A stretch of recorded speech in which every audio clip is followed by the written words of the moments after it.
ప్రజలు సంతోషంగా ఉండాలనేదే మన కేసీఆర్ గారి కోరిక. కానీ ఇప్పుడు వచ్చినటువంటి ప్రభుత్వం ఆయననంట కేసీఆర్ గారు ఆనవాళ్ళు చేర్పేస్తాడంట. మరి ఆ సెక్రటరియట్ ఎవడు వాడు అయ్యా జాగిరదా? మరి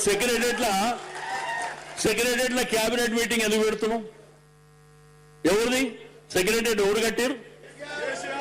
ఆ పక్కన 125 అడుగుల విగ్రహం డాక్టర్ బిఆర్ అంబేద్కర్ గారిది. ప్రపంచంలోనే ఎక్కడ లేదు అంత పెద్ద విగ్రహం. ఎవరు కట్టారు?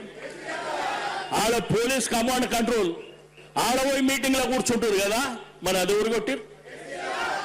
కేసీఆర్ గారు ప్రగతి భవనం పెడితే ఈరోజు ప్రజాభవన్ అని చెప్తుంది. ఎవరు కట్టారు?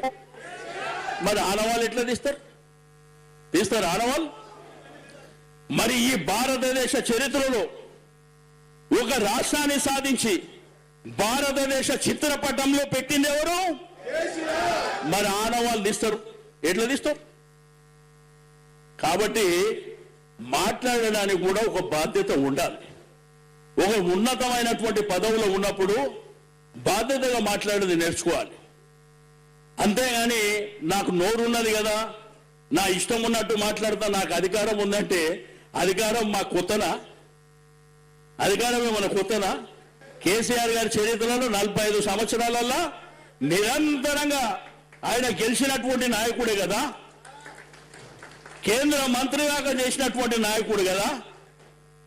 అధికారం ఆ రోజు కేసీఆర్ గారు నీలాగా విర్రవీగలే కదా. కాబట్టి ఒకటి గుర్తుంచుకోండి, ఎవరు విర్రవీగిన చరిత్రలో అది రాసి పెట్టి ఉంటుంది. అది జరుగుతుంది సందర్భం వచ్చినప్పుడు.